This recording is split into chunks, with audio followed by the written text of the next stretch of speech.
Well, is that a new beginning here to the Jimmy Palumbo Show? Normally, I have some great rock and roll by the Southern Cross Bands, Stay Alive, and instead, Dave is hitting horns and sounds like the Met reliever there. That was good. I like that. All right, you got that. I got all kinds of images in my glasses. This is just a perfect day for Jimmy Palumbo Show, number 154, otherwise known as One Byron Hunt. No, I think it's Andy Hedden. My brother's going to yell at me. 57 was Byron Hunt. 54 was Andy Hedden. Huge interception, I believe, against the Cowboys. The year we clinched when Joe Danello hit the field goal to clinch our first. We had to beat the Cowboys, and then the Jets had to beat the Packers that game. And Danny White, I think, threw a pick to Andy Hedden. I'm going back 1981. Good. I think that was the year. So 154. It's been a crazy week. I just got back from Montreal, Canada, getting involved over there. It was an interesting trip, a lot of fun. Did some skiing, went away with some people. My buddy Dave and his wife. It was fun. Met some pickleball people and shit like that. We didn't play pickleball, though. And I did my show, of course, live from downtown Montreal. Now, of course, we're live from downtown Mahwah and also Dave Sturcio from downtown Mattawa, New Jersey, from the Chop Sports World Wrestling Federation Fight Club America of everything. He is the chameleon of podcasters. You don't know what his studio is doing. It's getting renamed. We do know that Chris Gucci is now in the witness protection program. Absolutely nowhere to be found. You know what happens when you co-host? I'm worried about you, Dave, because when you co-host my show, a couple of months later, you disappear. So don't be. Someday, if I'm doing this show by myself, you say, well, I don't know. Yeah, Sturcio's gone. He disappeared. What's going on, man? How you doing? Good, man. Good. Another successful week. I recently launched another business, so I'm just trying to. Let me know. You could listen. Might as well take the time because I get confused. So I don't know. I don't know shit about wrestling at all. I have no interest in it. But you're doing something, and it sounds like you're actually doing a league of wrestlers. Yeah. So I obviously I've been in pro wrestling industry since 2012. I was active from 2012 to 2016 in the ring. And then, lo and behold, injuries started to creep up on me. So I kind of transitioned into the broadcast world of it, doing, commentary and stuff like that, ring announcing. And, but yeah, me and a couple guys, we decided to take matters into our own hands. Like when you're in wrestling, it's a very creative business. So it's like showbiz, right? Like you got to be creative. And sometimes, like I'm sure you know this, if you get cast for a role, regardless of the role, and the director's telling you a certain thing and you're agreeing to it because that's your job to agree to it, but you're just like, man, it would be so much better if I did it this way. Right. Sure. So overall, I've learned in the 10 plus years that I've been around this thing on how to promote, on how to be a wrestling promoter. So that's what I'm going to try to do. Fight Factory Wrestling is born. I knew it's called Fight Factory Wrestling. Yeah. Okay, FFW, like that. Now is this the stuff you used to do at the Rawway Rec Center there? Kind of. Yep. So you're no longer doing that. You're doing. I'm doing that. I'm subcontracted out to places like Wrestle Pro, and I have an appearance. God knows why I have an appearance at WrestleCon, which is the biggest who's who of professional wrestling, and they're like, Dave Sturcio is going to be there, and like people are liking it, and I'm just like, you don't even know who I am, so what are you talking about? So but it's a cool film. I was like, whatever. So you're going to be, when's your first show? So we have 2 showcase matches. So I've linked up with this guy Tommy Fierro out of he's actually up from where you're at. He's got a store in Stockholm. Is that near you? West of you, maybe? I don't know. Yeah. He's got a store there. He owns a couple promotions. He's the one behind the 80s and 90s WrestleCons. So like he puts together all these conventions, and he's got a massive show on March 22nd. And he graciously gave the Fight Factory 2 matches. So basically it's our matches. We get to book it how we see fit, which wrestlers. It's on our dime. So that kind of sucks. You got to pay these guys to work. And I'm the spokesperson of like, know your worth. And now I'm just like, you're worth less because I just don't want to. Hey, when you're the guy writing the checks, it's a different game, right? Now it's going to be, try explaining that to the wife. And I was like, yeah, man, this is going to be a really good venture. And it could either really do well or we could be, living on ramen soup. And she Well, wasn't too happy about that. I think it's great. You're trying something. Yeah. Might as well try to launch something on your own. If it works out, you make Right. money. If not, you just you be doing my podcast. At the very worst, I'll be back here on the Jimmy Palumbo Show. That's it. Which is a fine place to be here. Great program. Great program. Well, now I've decided to do the baseball card thing a little different. Today. I finally got a baseball card. Don't switch this shit up on me now. No. It's not that. It's just that I'm not going to give you the name because this, for some reason, the purpose was always to have like shitty guys. We find them funnier. Like this guy stunk, or a guy batted 290 for 10 years and no one knew who he is. And now he's selling insurance somewhere. Right. This guy is a household name. He's a Hall of Famer. Oh, I'm not going to tell you who he is and see if you can figure it out. I think you'll get it pretty quickly. Okay. But all right, and this is sponsored by Absolute Eyewear down by the train station in Woodbridge, New Jersey. Go see Absolute Eyewear for all your eyeglass needs and other things. Go talk to Janine and Craig in Woodbridge, New Jersey. All right, so this guy's a Hall of Famer. Played 22 years in Major League Baseball, 1973 to 1995. Okay. He played with the Padres, the Yankees, the Angels, Toronto, Minnesota, and Cleveland. Lifetime batting average 283, 465 home runs, 3,100 hits, 1,800 RBIs. Had 11,000 at-bats here at Shea. One World Series ring. Not going to tell you who to give it away, maybe. 12 All-Star games, 7 Gold Gloves. He was on the Yankees. He was traded in 1990 for Mike Witt, a shitty trade. But he batted only 208 in the postseason, 2 home runs in 26 games. And he was 1 for 22 in the 1981 World Series. But he did get the winning hit in the 1992 series with the Blue Jays against the Braves. He also went to University of Minnesota. He played hoops and baseball. Won a Big Ten championship in basketball. Now, he was drafted by 4 teams in 3 different sports. Major League Baseball, NBA, ABA, and the NFL. The Vikings took him in like the 7th round. In 1981, he was the highest paid player. In 1980, well, I can't give this away. He was in a battle for a batting title with someone you also know. And he also was not a favorite of George M. Steinbrenner. I also hated him. I didn't hate him because he came after Reggie, and I was a diehard Reggie guy, and he was the new star after Reggie, and I'm like, but this guy was a 9-tool player. There's nothing he did shitty. Just a great player and played long. He's a Hall of Famer. He deserves it. Probably could have made the Hall of Fame in all 4 sports. I mean, when you get drafted by the ABA, the NBA, I mean, that's just classic. And the best part is he was once traded for a player to be named later, but then the strike occurred in 94. And in order to settle the player to be named later, the 2 GM just went to dinner and the other team picked up the tab. So he got traded for a steak at the end of his career. So that's it. Nice. I can't believe you don't know this guy yet. Oh, I didn't. I was waiting for you to stop the description. No, I was going to guess. You know who it is? No. Oh, man. What position? Is that allowed? Outfield. Winfield? No. Yeah, Dave Winfield. Oh, shit, man. Good I'm not even that good of an old school your baseball time, guy. Yeah. Dave Winfield. I kind of figured as soon as you actually said Angels, Yankees first, and I was like, is he talking about Reggie again? No, right? he played. Well, he was a big trade. They got him from the Padres. That's the Yankees, but he had all kinds of issues with Steinbrenner. Steinbrenner actually got banned from baseball because of Steinbrenner paid a guy, Howard Spira, $40,000 to dig up dirt on Winfield. And Winfield really, at the end of the day, Winfield didn't really, he's actually like a decent guy. He played hard. A little bit like Patrick Ewing in that kind of regard. He played hard, and his stats, can't deny it. He also got a double in the 8th inning of the ninth. Yeah, you said something about the Blue Jays World Series, and I started going Joe Carter, but I was like, nah, I can't do it. That's what he was able to do. But he did bat 208 in the what do you call it? in the World Series. postseason. Oh, In postseason. 1981, when you lost to Fernando Valenzuela, Yankees, Dodgers. Yankees should have won that series. But like Reggie was hurt, and I think Nettles was hurt as well a little bit.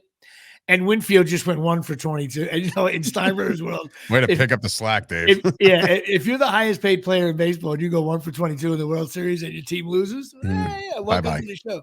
So that's it. Dave Winfield is my guy. It goes against my whole code of, he's supposed to be a shitty guy, and this is his card here. It's the All-Star card here.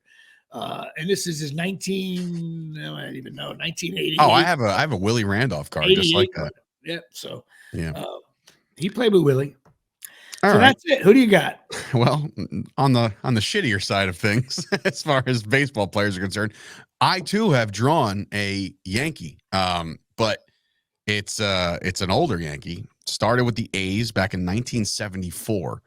Played with the A's for 3 years, the Rangers for 2, the White Sox for 3, the Mets for 1, the Braves for 1, 2, 3, 4, 5, and then the Yankees, according to this card, in 1986.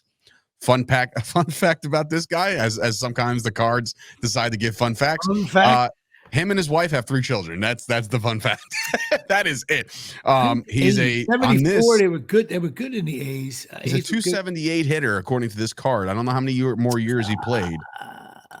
He was I don't even know what the fuck position. I should know this. I suck. I should know this because he played with the A's. He was probably good. No, well, yeah, he played with the A's in 74, 75, 76. They were in the World Series and all that stuff. Okay, so then it looks like his longest stint was with the Braves between 81 and 86, 81 and 85, and then he went to the Yankees in 1986. What position? Outfield. I don't know. Number 15. Claudel Washington? Oh, Jimmy Palumbo. And Claudel for 3. Wow. I knew there was a guy. Yeah, nice. he was just a skinny guy back on the A's. He was a fast guy. Claudel Washington. Good. That was a good pull by me. Getting involved here from downtown Mawa. Is there any more of a satisfying feeling when you nail some kind of trivia question? It's the best. As a matter of fact, my friend Neil Goldhaber wants to come on the show. I'm going to put him on in a couple of weeks. He's my old frat buddy, and he's the one we had season tickets to the Knicks. I've told you about with Jordan's first year. We were in the upper deck going like, this guy, he's just a scorer. Like, so he wants to come on the show, and I'm like, all right, I put friends on the show. Why not Neil Goldhaber? I'm probably here listening. So anyway, Dave Sturcho, of course clearly you're wearing a Knicks jersey. I'm wearing a Yankee jersey. So, but we have bigger news here. Matter of fact, a spokesman for Joe Rogan has been texting me all morning. Oh boy. As Patreon is officially at the 40 mark. Wow. With Jeff Fulgioni getting involved here. Do we know Jeff? Do we know him? He is not part of the Palumbo family for 3. Got it. Wow. All right. Now, some could say I'm emptying out my bench with 2 minutes ago, so there's no family members out there. Right. But he is part of. I'm going to add up next week. I'm going to add up how many non-family members are on, which is great. He's a Boston guy. I know him through Facebook. He's a crazy Artie Lang fan. He loves beer league. Johnny Trino. He loved that interview when Jimmy Palumbo, interviewed Johnny Trino. So he wants me to do it. Matter of fact, we're going to revisit this. You're going to interview. Didn't you do that on this show? Yeah, but I did it. Now I'm going to have Dave. I think supposedly Dave Sturchill wants to have Johnny Trino on the show. So maybe that's I would love to. Maybe we'll do that next week to bust balls. No, we can't. Next week, you have a very special guest. No, it's not. Yeah, we'll go with special. We'll go with special. Pat Volkemer will be coming on to do the Oscar material if he ever gets back in touch with me. He's in hiding. He's in hiding for his 15th bad take on Chop Sports Facebook group. We were supposed to have Paul Borghese back on today, but he ran into some family stuff.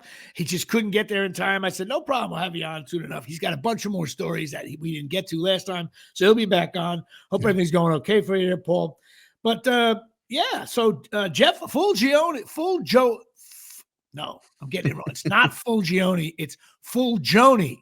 There's no I. It's Fulgioni. I get it right. If I got it wrong, well, listen, what are you gonna do? It's my show. But he's a big Red Sox fan, Patriots, Bruins, Celtics, all that awful list.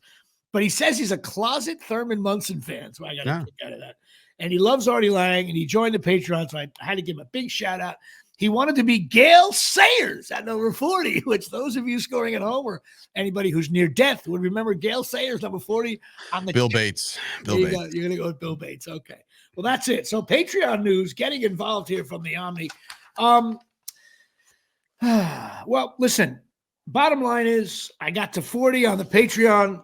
I'm rolling in it. I appreciate all the support. And of course, on the show, you and I are always chasing miracles with your wrestling stuff and my Jimmy Palumbo Show. But if you're going to chase miracles, Dave, you might as well go to chasingmiracles.com. Get those stem cell patches.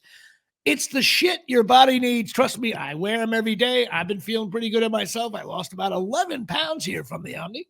And these things help. They're non-invasive, no needles. You can still pee in the cup. They don't do anything. My mother used them. She avoided knee surgery because of these things. These things work. Check them out. ChasingMiracles.com. Talk to Tommy and Donna. Get them on the phone. They'll talk with you. They're good people. They love the show. They love me. I love them. It's all good stuff. And Serena Williams getting involved. She uses these things. So that's very cool. Well, of course, yesterday we had to get on the phone briefly or texting. I forget what we were doing. I turn on the Yes Network and there's Yankee baseball. And as soon as you see that, you're like, this is, I really think I love the NFL and the Giants and everything, but you know what? I know NFL is king. I get all that, but baseball is just, there's something, I don't know. It's just, how can you not be romantic about baseball? Yeah, man? Baseball is just, and of course, the best player in baseball, Giancarlo Stanton he looks thin. He looks mean. He hit a rope to center field, which I thought was going to fly over the guy's head. And then he hit a fly ball to left. So I knew he was definitely on it. And of course, I think he hit a chopper after that, but he didn't strike out. He looked okay at the plate. Juan Soto looks like he's Willie Mays now. It's really going to be fun. If, Soto, Judge, and then Giancarlo, who's going to be batting 8th at the end of the lineup. That could be like if you're Giancarlo Stanton, you got to be like, if I just stay healthy, I sit way in the back. And that's the goal this year for him, man. All he wants to do is play a full season. He spent 31% of last year on the IL. Yeah, and if he comes, I thought he looked like he was in better shape. But Soto and Judge and it should be wild. Also, this kid Spencer Jones hit a bomb on opening day there, Grapefruit Loop Day, anyway. So the Yankees, listen, Rodon looked good, but like this is spring training. You're up against guys who played for Tulsa University last year. So, but I love the split squad games. Like I would totally be a splits guy. I mean, like the game that's on Yes, I would end up in Clearwater playing against like the Indians and like you're just simulated. All you are game. Is the Meredith Marakovich update. Like, oh, by the way, Marcus Stroman got tuned up on the other channel. Meanwhile, over here on the TV, Jimmy Palumbo 3 for 3 in Clearwater today with a couple of choppers that got through. We have no video of that. But so it's good to have baseball back. Hopefully we could, I guess we got about another month. Well, they're actually opening up, I believe, March 28th. So about a month from now. We got 30 days away from baseball. Love it. Rutgers hoops. Well, they won a couple of games in a row. Everybody was getting involved, and then they lost 2 in a row. They got smoked by Purdue. They got smoked by Maryland. Everybody, this season has just not been that good. I don't know. They're just not that good. They don't score. They had 18 points at the half against Maryland at home. Now, I'm sorry. 18 points in your own building. And that lasted until 2 minutes. It was like 17 minutes to go in the game. They still had 18 points. And they held Maryland to only like 62 points, which isn't bad, but you only scored 46 on the game. But we got, listen, the season, I don't know if they can make the NIT now. I just think they're struggling. Which is the most pointless tournament in the history of sports. I know, but for us, it would be good. You get to evaluate some of these guys. It's a crazy thing. Was there 12 kids on the team? Next year, we got 6 kids coming in. We're losing a lot to graduation. We're definitely going to lose kids to the portal because we got this kid Harper and Bailey coming in and another kid who's ranked so we got the number 2, the number 3 player in the country coming in. We also have the number 40th player coming in and a couple of transfers. So next year, guys on this bench are not going to be there, or they're going to, and some guys should transfer. I don't know who should. It's tough for me to call the NIL money. I don't, Did you see what the NIL is doing for the college football game that's coming out this summer? No. So if you opt in as a college athlete and you're on the roster of this EA Sports game, they're going to send you $600. So basically, just like Playing a football game. Joe Smith, the backup left guard for Rutgers or whatever, is going to get $600 to say, yeah, you can use my likeness. That's fine. Wow. Yeah. But you know what? That's such a dangerous thing. If you get hurt, I think you're going to get kids from like Rider College and Ramapo College. So, yeah, well, submit there. You have to submit. Like, so obviously you have to be somebody of note, and your football team has to be, relevant on the game, like the game itself. Like, you can't play, like, you could play Rutgers versus Penn State, but you can't play Rutgers versus fucking Rowan. You know what I mean? Like, Rowan's not going to be a whole team or just like an all-star team? No, the whole team. Like every single player has the option to opt into EA Sports game, meaning, wow, like Wimsat. Like if his dreads are on the game, like, and it looks like him on the video game, he's gonna get $600 just for being on the game. All right. Well, all right. You get to have a. This was the long holdup for this game. There hasn't been a college football game since I believe 2014. I get it. Well, I don't. You know what'll make me nuts? Wimsat will still throw an incomplete pass even on a video game. So. All right, man. What's that? Wait, hold on. I'm getting breaking news that Jimmy Palumbo's been banned from another Facebook group via his critique on Wimsat. I think it's great if Rutgers can get on any of those games. I missed the whole video game thing. That was just before my time. I drove by the stadium the other day coming back from, I don't even know where I was coming back from, but I drove by Shy Stadium. And I was like, man, I hope Jimmy invites me a couple times this year, because I think I'm going to be like pumped to see some Rutgers football. Yep. I got to get you to a basketball game too. Yeah, I want to go to the rack, 100%. You'll love that. Matter of fact, maybe Thursday night. Let me know if you're around. It's possible. All right, the Knicks. Now, I know this show's not live anymore, but I watched a recent Knicks game against the Pistons Monday night. I thought the last 20 seconds were the craziest. First of all, I was making a joke. I sent a text earlier. The Pistons only have 8 wins. They're the worst team in the league. Yeah. But 8 wins? That's they're fucking awful. The 1 year I thought the Knicks didn't win a game all year. I think they had 19 wins. 8. But they also got the guy from the Knicks. They got Grimes. So since the trade, they have better players now. So I think they'll win a few games. And they played well against the Knicks last night. Still in the NBA. It's not like they're talentless. You know what I mean? End of the game. First of all, I know the controversial foul call. By the way, I thought the ref could have called 4 fouls in the last. Did you hear the coach afterwards? The coach had a legitimate. And he was right. The guy just dove into him. But more importantly, no one talked about this when Hart was at the line, or Hartenstein. Am I getting this wrong? That was Hart. Hart was at the line, right, with 3 seconds to go, or 2.6 seconds to go, up by 1. He missed the first free throw. Okay. So now he's still up by 1 more to go. He missed the second one, but the rebound came right back to him. Okay. And there wasn't really a Piston near him. All he had to do was dribble backwards and the game's over. Instead, Numbnuts took another shot. He took another shot, which, why are you shooting? You're up by 1. They got to foul you again. Try to kick that was a little bit of a brain fart moment, I think. And he shot it, and then he went to the line, missed him again, and a rebound came out, and he went to go shoot it again. Like, what are you doing? I read the paper. I went online. No one talked about, like, why is you're up by 1 with less than 2 seconds to go. Why are you shooting without a player near you? Made no sense to me, but it was wild. Knicks won, but you know what? Again, Knicks fans, it's abusive to us. It really is. Like, everyone's like, "Oh, the Knicks." I'm like, yeah, but there's nobody other. Like, I played 7 minutes last night. I don't understand. there's no Randall. There's no OG. I read today, as a matter of fact, OG back in 3 weeks, and apparently Randall. There was like a little bit of a small rumor that he'd be done for the year. He might get surgery or something. Yeah, but nah, he'll be back this year.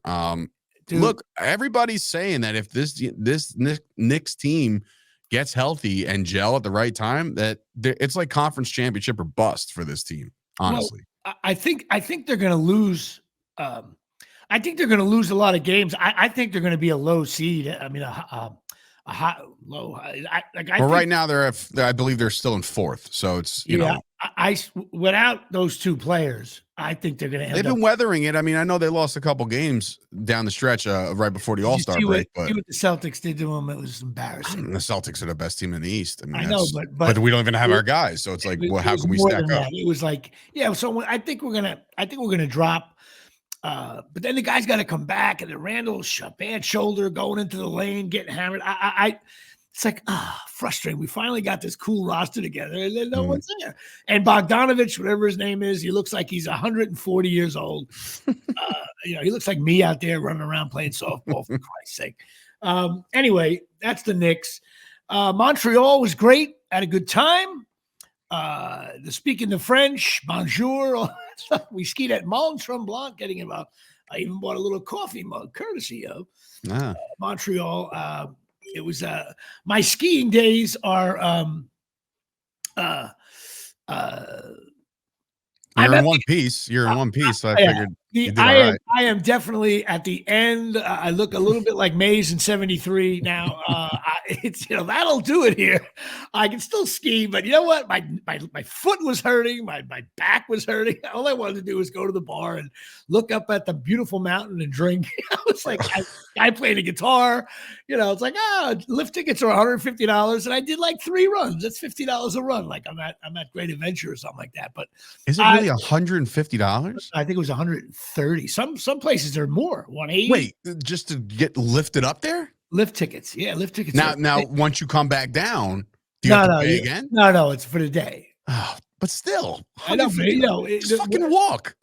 Well, you can't. Listen, but the skier was back in my father's day. He walked up the hill both ways, no feet, no shoes. Come on now. That's going to be our next podcast. It's Sturt Show and Palumbo live from downtown Camp Gore Mountain, where Dave's going to attempt to. You ever skied before? No, I've not. It'd be great to watch you stumble all over the place. There's no way. I don't have look, I quit basketball at like the age of 14. I knew my role. Like I was either gonna be a power hitter or a tight end. I watched you play softball. So even your skills there are you know what you are. You're a professional wrestler. You're 7 years old at the time. You had trouble even doing it in Beer League, the series, which, by the way, we're anticipating Beer League, the series. According to sources unnamed. Sources unnamed are saying that Beer League, the series, will be in our possession by tomorrow or Thursday. Okay, that's the pilot. We're looking forward to that. I just want to see the fucking thing. I'm jonesing. I say it's not ready till next week here, Shay. I feel like, you know what? I feel like we have like a 6-game lead with 9 to play. We're looking, all of a sudden it's like a 2-game lead with 5 to play, with a big 3-game series against the Bo Sox. Anyway, that should be exciting. We're going to figure out some stuff there. And of course, your friend and mine, Absolute Eyewear, 42 Main Street, Woodbridge, New Jersey, 732-326-3937, full service opticians. They got everything over there. Go down by the train station. Go talk to Craig and Johnny. They have Ray-Ban, Coach, Ralph Lauren, Dave Sturchio's Jimmy Choo, Silhouette, Michael Kors Light, Vogue, Maui Jim, Costa Del Mar, and Charles Oakley hangs out at the store. Why do you even half smile on that? I don't know. They got glasses for every budget, including mine. Discounts for seniors, $100 off a complete pair. If you mention Jimmy Palumbo, Dave Sturchio, Chop Sports, if you mention the word podcast, if you mention that you grew up in Woodbridge, anything, mention my old friend Stu Jago, you get a discount. God rest his soul. They're open 5 days a week, closed Wednesday and Sundays. And that'll do it here from the Omni in terms of Absolute Eyewear. Go to, let me give you the number. It's 732-326-3937. Go check them out. All right. Well, it's time for, I guess it's time for a little segment we do, sponsored by CornholeLevel.com. Now, Dave, tell us about this new segment. Well, the new segment is a couple weeks old now, and I'm really enjoying it. I think the fans and the listeners are out there are enjoying when Jimmy decides to peel back the curtain just a little bit, kind of give us an inside look as to, the different elements of to acting, whether it be a sitcom or a movie or a commercial or whatever. So this week on Jimmy's credits, we have Rescue Me. Rescue Me was Dennis Leary's baby. I'm a big Dennis Leary guy. I think he was, well, I mean, back then I was. I don't really haven't heard from him in a while. I don't know. I don't know where he's been. I don't know what he's up to now. Yeah, I'm not really sure. We should call him. We'll call him. We'll have him on the show next week. There you go. Dennis Leary, Rescue Me, Firefighters, like all those shows have intrigued me pretty much my entire life. I've never been one of those guys that can like sit down and like on a Thursday night at 7:00 and watch them all. I usually binge them all. But Rescue Me was around for a little while. And I chose this one because it looks like you had some kind of reoccurring role on this. So that you were there multiple episodes, because a lot of Jimmy's credits on IMDb, you know, say one episode, 2, 1, 2. This one said 3. So I was like, oh, you know what? Let's peel back Rescue Me. I was recurring for sure. Rescue Me was in 2007. I played Brian. It was season 4, and I was episodes 11, 12, 13, all part of my Jimmy Palumbo in the season finale of shows, which was Rescue Me, ER, Friends, and I'm forgetting one other one. So I don't play to the last game of the season. I'm like Mariano Rivera. I come in to close the damn thing. Start playing Enter Sandman as he comes onto the set. Right. Forget about. That's why I'm broke. But it was yeah. Sometimes I come in to close and we're up by 6. And then Palumbo come in, scatter 4 hits in the 9th, give up 2. We still win by 4. But it was awesome. It was season 4, episodes 11, 12, 13. And it was great. You have Dennis Leary was there. John Skirty, who played Lou, he was on the set with me. I really met some cool people, especially Harry O'Reilly. Harry is a great guy, really good actor. He was in Hamburger Hill, a ton of other stuff. And we just hit it off. We were part of 4 guys.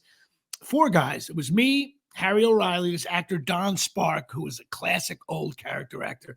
This kid, was younger than me at the time. Dylan Chaffee played Cunningham. And the 4 of us on the show were part of the guys who drink at the firehouse in the city, like having some beers during the day while you're watching, you know, whatever you're watching on TV, watching Price is Right, you're chowing down some beers. But and I remember when we looked at the script, I was asking, I was like, wow, this is like, because the fire department of New York was very involved with the show, and Leary's a big fan. His cousin, I think, was somebody he knows was killed in 9/11, blah blah blah, and so he's a proud fireman. I'm thinking, ooh, this is showing guys like pounding buds, and we were one of them. And then we like sleep it off. Then sometimes the bell would ring, and the guys would know who's got a buzz on, keep him in the back, just that kind of thing. But the wild thing is, when I auditioned for this, to me this is interesting.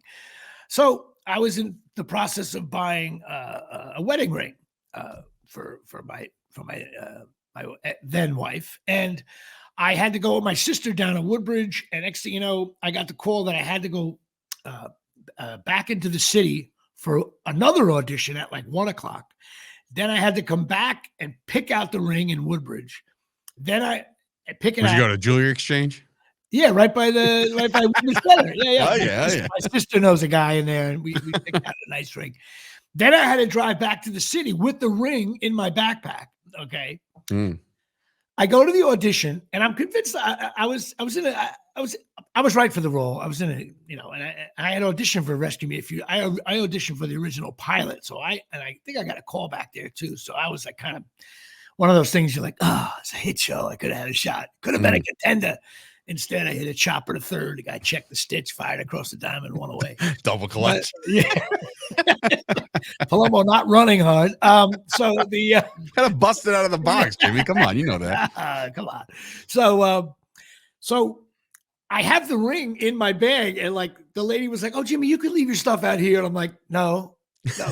And she's like, "What do you mean?" I'm like, "No, I have to keep this with me." So she thought there was like a pound of cocaine in there or something like that. I'm like, "What?" So we get into the room, and one of the producers heard me, and it was like, so I had the bag there. So they make you do it a couple times, and I was ready to go and all that. I don't know how good of an actor I am, but I was ready to play.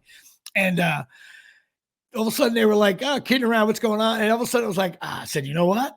Be honest with you, I got my wedding ring in that bag right there, and I have to drive from New York City into New York by Rockland County to ask for my wife's hand. I have to talk to the father-in-law." They're like, "Really? You're going right now?" I'm like, "Right now."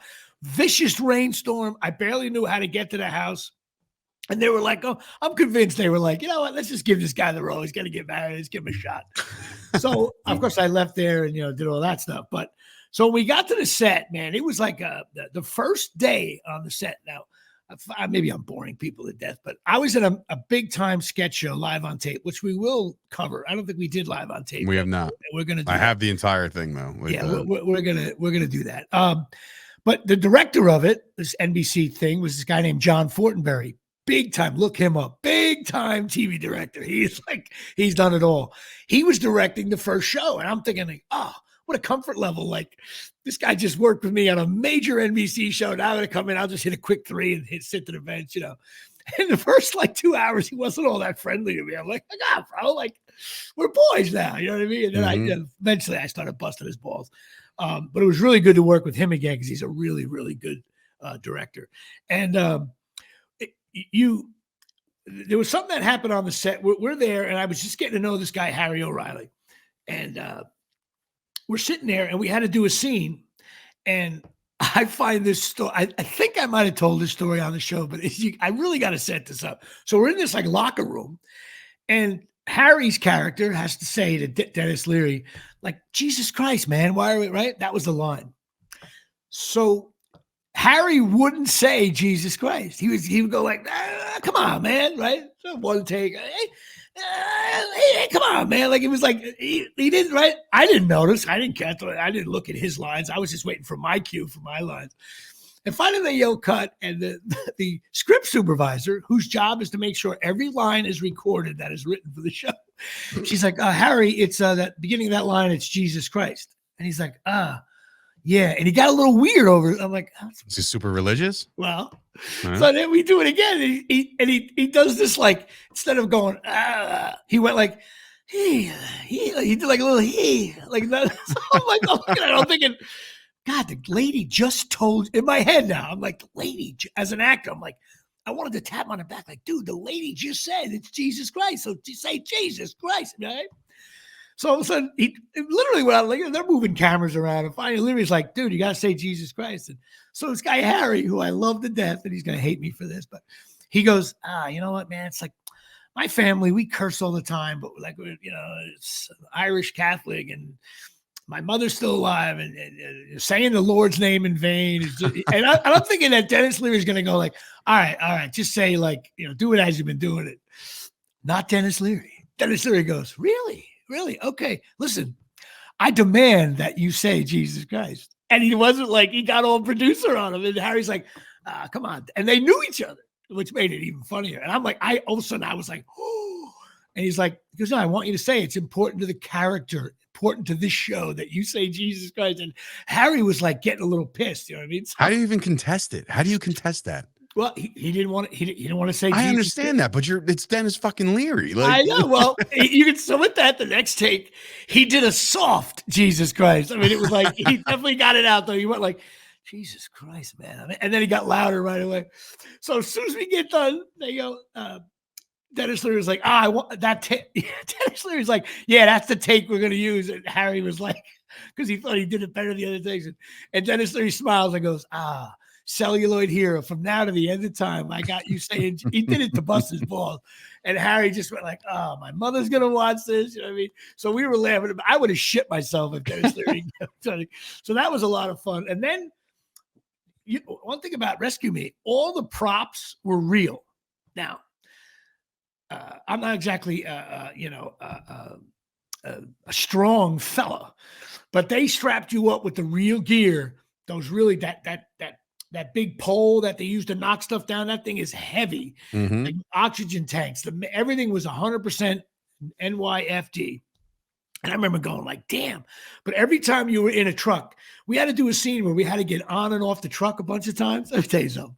Talking about me being a lazy actor. I'm like, oh, shit, this heavy shit. I got to get up and down. I guess a couple times I was like, and Palumbo is struggling here in the 8th round. Judge Ramirez. And so I was like going in, but there was always guys, we had to pull up to this fire, right? You got to remember, we're supposed to be the drunk guys. We're supposed to be a little bit slower. But then there was 2 guys in the truck that were real firemen they took a day off, and they were probably getting paid $2,000 a day to be a consultant, or they were just retired, depending on what the situation was. So we show up to this fire, and one of the characters is this older character actor who's great, really, really good. He was in another big time show. Was it Sopranos? Maybe. He has this white shirt on, the fireman that has the white buttoned up shirt, like the chief. Mm-hmm. And he's like in the middle, and he's like directing what stuff to go. And so I started asking, because we had to stay inside the truck. So I started asking these two firemen, like, what is that guy doing? He goes, well, he's the chief. He goes, it's controlled chaos. He knows the building. He knows what's going on. He knows the status of the fire.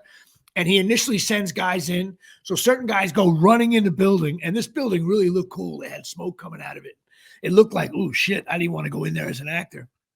And so he was saying, the guy's like directing traffic, where to go. And I'm like, wow, that's really what they do. He goes, yep, that's their job. Everybody says, oh, these chief, they don't do shit. But when a big fire's going on, these guys know what's going on. But then there was another truck that didn't move at all, had the lights on. And I said, so we're going to go in next. He goes, yeah, he'll send us in and we'll go in. And they were showing me how they don't run in their gear.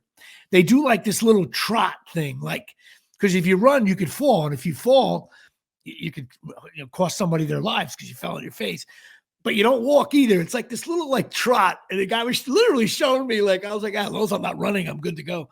And you skipping? You like it's like a little trot. Little he was showing me a little bit, but not running. You're moving, and everything's fast. Like when you get out of the truck, you grab your stuff, you go. But the stuff was heavy, But there was this one truck where no one ever got out of. So I started asking the guy, like, well, what is that? What does that truck do? And the guy looks at me and goes, oh, that truck. He goes, well, the guy looks at me and goes, those are the craziest bastards in the fire department. They don't go in unless a fireman is down. So he says, like, if the roof caves in, they go in. He goes, and not everybody can do that job. In other words, he goes, you just don't mess with those guys. Some of the guys have been doing it for 20 years. Like some rookies try at the firehouse, try to bust their balls. It's like, these are the guys you want because when you go in, if you're in trouble, there's a code and I'm blowing all the codes. And if you're a fireman, you probably think I'm all out of whack, but maybe I am. But I know he told me if a fireman's in a jam, you got to see what these guys do, man. They jump through windows. They climb the walls. They get on the ladder. They jump off. All they're trying to do is get to their guy. And he even said to me, whether they're dead or alive, that guy is getting out of this building. And he goes, so I was like fascinated by that, And then we were sitting there and we started talking about 9/11, and one guy was like, yeah, it was brutal. He goes, I didn't get down there. I was about to, and then the buildings fell. But this one guy was sitting in the truck, and I think I've said this on the show before. And he was like, yeah, I'm just, it was hard. A million funerals. Some of the bagpipe guys that did funeral after funeral after funeral. He goes, but, I'm just sick of this. A lot of these firemen, especially the ones in the suburb, they're like, 9/11, I'm a fireman, 9/11. He's like, please, you weren't near it. Just because you do what I do doesn't mean. And he was kind of like a dick about 9/11. So I thought, he goes, you know what? 9/11 was a horrible day. But I didn't lose anybody I knew. I didn't lose any friends. I just lost guys who do what I do. And he goes, so 9/11 to me is not the worst day of my career. He goes, and I'm looking at him. First, I was like, wow, where's this guy going? I never heard anybody talk like this. He goes, well, when I was in charge of a crew, I lost 3 rookies on a fire. They're like first month on the job. He goes, and they were under my responsibility. He goes, that was my 9/11. And he started to get teary-eyed. He goes, I've never recovered from that. Young kids, we went in, he explained some wall collapsed on them and they had no shot. And he was just like, he was basically saying that 9/11 was personal for a lot of guys. And then only personal to the field that you're in. That's what he was going to say. Wow. And then he went on to say about the funerals was tough. You just kept on going and going and going. After a while, guys became numb to it. Guys started drinking. And so they did say that our script had to be edited tremendously because we were supposed to be doing shots in the room and spilling liquor all over the place. And I thought I did a solid job. It was the second and third episode were directed by a beer league connection. This guy named Jace Alexander, who is Maddie Corman's husband, who played my wife in beer league. And this was after beer league. So that was kind of cool. How does you just said the 13 and 14 episodes were directed by somebody different? Yeah, they How sometimes does that work? Like, don't you TV have like direct. a feel of a show and like the guy just No, has to no, see no, it no. through? Sometimes, yes, but really, now my buddy Jack Layton over at APA, Senior VP Agent, he represents directors for our dramas, and his job is to get everybody on his group a job. Usually, directors only do 2 or 3, Hmm. and they get prepped. They get the scripts in advance. That's why when they get to the set, they're ready to go. They've been prepping for a month and a half on. So you're shooting episode 2. There's a director working on episode 5 and 6. Do you notice the significant differences between the two? Like, all right, so Okay, you're now, on episode 12, and then the yes. new director comes in Now, for episode 13. do you see a difference to the average viewer? I'm not so sure, but there's definitely a feel difference. Now, I remember, and this is starting to get blinded now with streaming and the TV being close to film now, but a TV show is a executive producer writer forum. The head writer, the showrunner, as they call it, because back in the day, the showrunner had to run the show over to the network. Yeah, no, I know what that is. Yeah. So that's how the name came. It's more of a writer's medium, and the director's job is to direct everything that the writer wrote. Whereas a film director, So those guys got to be like they together, director and writer have to be like in one. Yes, and they have tons of meetings unison for that. And plus, the producers sit in Video Village and they watch, and they've already discussed things, feel, image, and the director does put his own little spin on things, but not in the way a director does in a film. Got it. A director of a film is Bill Parcells. Everything, it's all them. That's why they got, they run the show completely. It's more of a director's a medium. But it's really cool. Like the difference between Fortenberry and Jace was different, but they all capture the feel, and they got bosses, the boss of the show, but it was interesting to work with him, which was cool. And also John Scurdy, who played Lou in it. He was great. And also Michael Lombardi, who played Mike on the show. He had an interesting character.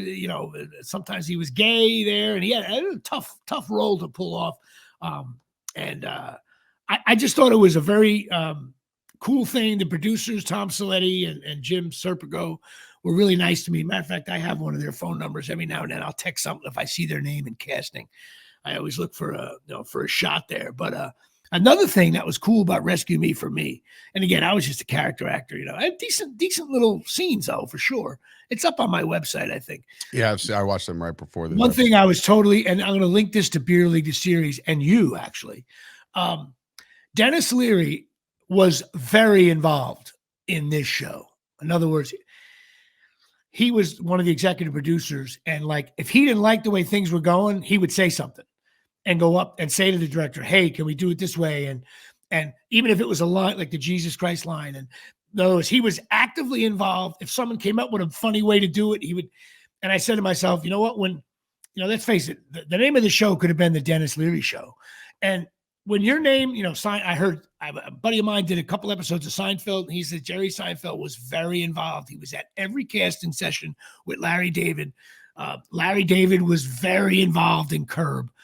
So I'm learning that some of the really good shows, the main guy, it's like Michael Jordan. Michael Jordan, he plays hard all game. Mm. There's no dog in it in front of him, and he'll tell the coach, "We're not running that play. Let's do something else." And it was really interesting to see that. So when we were doing Beer League, the first 5 episodes, I kind of took a back seat because me and Tom collaborated, but he's a director. I let him do his thing. And then I realized, like, Jimmy, and this is no disrespect to Tom at all.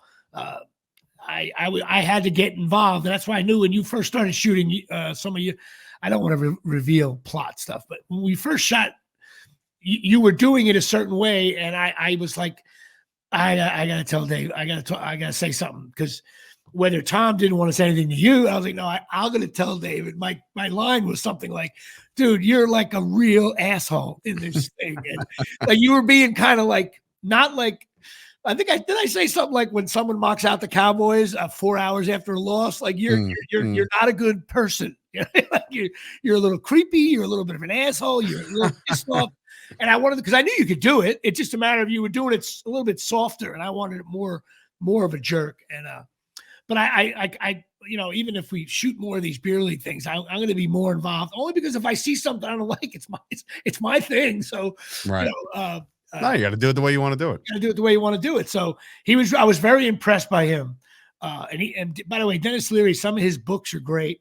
And I've always been a big fan of him for sure. So, but that was it. Rescue Me, 3 episodes. I made a lot of money doing it. I wish when it ended in the next season, they always start with a whole new plot line and everything. I was like, I really wanted to do that, but it was great. It was a good experience. It was a real nice New York thing on your resume too. It's one of those shows, Rescue Me, Curb, Entourage, obviously Friends, ER. I have a couple credits like NYPD Blue, the ones that like critics love, fans love. They're like. Then I have some shows that people, like the Drew Carey show. It's like they're like the Detroit. I saw that and I was like, "What the fuck is he doing there?" Yeah, it's like the Detroit Tigers. Yeah. Like Miss Maisel, when I did that show, people were like, "Oh my God, you're on that show." She always want to book cool shows, and you want to do the scenes with the lead in it. So it was really cool. And of course, this guy, Don Spark, was so great. He was just a veteran, 285 hitter, come in there and slap a ball to right field. But it was a cool thing to do. Very, very, very cool. So that's it. Cool. That's all I got on Rescue Me. It was fun to do. And that, of course, is sponsored by cornholelevel.com. That's right. 20% off your entire order. You know what, Dave? Thinking of this, I didn't really show that. Your cornhole's been struggling here. And if you just get one of these little gadgets, you just put it right on top of your cornhole, and this levels it out. And if you're a cornhole player, Dave, you've been there. You've gone to a bad barbecue. 65 degrees today, man. It's starting to feel like that cornhole. That weather is starting to turn. Your cornhole's starting to feel a little better. Yeah, cornhole's starting to feel a little better because of the cornhole leveler. Absolutely. And if your wrestling thing doesn't work out, I'm sure your wife's going to make sure you get a brand new cornhole. Here at Shea. That's about it. Oh, what I want to say. I sent you a scene from Gravesend. Holy shit. You got your ass kicked. I woke up to that. So I fell asleep last night and I woke up to it and I was like, oh, another scene from Jimmy. I was like, all right, I'll watch. And then I looked, you got the shit kicked out of you. The only show where every one of my friends who's Italian actor is in it over the 2 seasons. And I played a historical character. I played Lenny from Lenny's Pizza from the opening scene of Saturday Night Fever when John Travolta's walking down and he takes the 2 slices and he puts them on top that they order at I play Lenny. And but boy, do I get a beat. And it closed, unfortunately, about 6 months ago. So not to spin this off into another like monologue or anything like that, because running low on time, but like when you get your ass kicked like that, that ain't you, right? Totally is. Here's what though. You got your ass kicked like that? Did you notice I had my leather jacket on? I look heavy. That's because underneath they put this like flak jacket. Oh, all right. So you can get the pipes to the stomach. Because the baseball bat has to hit my gut. Now, is that guy dead? Would that kill him in that scene? I don't want to reveal. All right, because I was saying they're pulling it back. The camera's pulling back, and I'm like, he looks pretty fucking dead. Lenny, by the way, I hate to do this as another credit, but we'll just do it. They put this drone. They shot that with a drone. Mm-hmm. I think of the little shitty drones you buy for your kids that are like $100. This was like an aircraft carrier, okay? And I see this jerk off running the drone, and they started off about 3 feet above my body, and they went up in the air. But let me tell you something. I'm saying to myself, hey, if this drone, if it like he hits, craps out, yeah, or he hits the down button instead of the up button, which we all do, I'm gonna get. So I look at the guy. So they landed it for a second. They had to adjust the camera on it, and I'm like, hey, dude, listen, just saying, like, if that thing falls on me, I'm gonna be like, you got enough battery in that thing? I was like, I was not happy with that drone flying. Great shot, though. Great shot. But the funny thing, by the way, my line in there when I say, "Come on, guys, it's not Halloween." It's fucking Halloween already, and I'm like, "Oh man, that's so Jimmy. Jimmy's playing himself. Like this is great." But you can see how heavy I am because I got that flak jacket underneath. Yeah, that's what we'll go with. Then they got to do the fake. Yeah, see that. But then the scene behind the pizzeria at Lenny's. Uh-huh. It really was shot at Lenny's. Here's the best part about that. I know we're doing like 2 credits, but this is funny to me. You would think if you were a pizzeria and you're shooting a movie or a TV show, and you got to shut down for the day, right? Sure, yeah. No, not Lenny's Pizzeria. I was behind the counter and people were coming in. Hey, 2 slices. I'm like, and the girl in the scene who has a role, my sister in the scene, she was like, hey, hang on one second. Like, so they're getting, like, I was like, are you kidding me? That would be like if we shot beer league on a baseball field, if there was a game going on and we had to shoot it while like, hey guys, hang on, a girl wants to get up right now. Like, what are you talking about? It was like, that's so all funny. the guys were coming in and they tried to tell one old lady, like, no, those garlic knots they sell in pizzerias. This lady was like, no, I really need them. I'm having people over tonight. The lady had to, like, the actress had to like get the garlic knots. I was like, this is fucking nuts. That's so funny. It was so Brooklyn to me. Like, I don't like, and people walked in. Only about 10 people, customers walked in, right? Only one of them were like, oh my God, you're shooting a show here? That's cool. The other people, they were like, yeah, we're shooting a TV show. And they were like, oh, yeah, I'll take 10 garlic nuts. It was like, yeah, that's great. I hope you enjoy your show. Can I get 2 pepperoni? Yeah, exactly. She had to put them in the oven. The oven was hot behind me. I was like, this is nuts. That's so funny. Anyway, I did my scene with Louis Lombardi, who I think every time I do a TV show, I mean, it was. Yeah, I was going to say, that was like, at least for me, that's the 3rd time I've seen you with that guy. We couldn't get him to do Beer League, the series. So Louis, you suck, but I love you. Can you get him on the show? I want to talk to him, man. He seems like a fucking cool dude. I'm going to try to get Louis. Maybe we'll get him there you go. The week after Pat Volckerman comes on. I can't do it to my father. It's the entourage line. Oh, that's great. All right, Pine Tar Bar and Grill, Fork and River, 609-489-4286. The best sports bar in America. Go check it out. Also, Lisa Ruane, 201-725-1251, certified therapist. If you're in a jam, you're not feeling right, you got to call Lisa, and hopefully she'll help you out and tell you where to go, how to get she's not going to tell you where to go. She'll tell you. You're in the right place. Yeah, you're right. No, just where she'll guide you and help you out. That's about it. I think that's about all I got here at Shea. Hopefully next week we'll have on Pat Volckerman, and the week after that, maybe Paul, or when he gets back to whatever he's dealing with. And that's it. So Yankee baseball is officially spring training.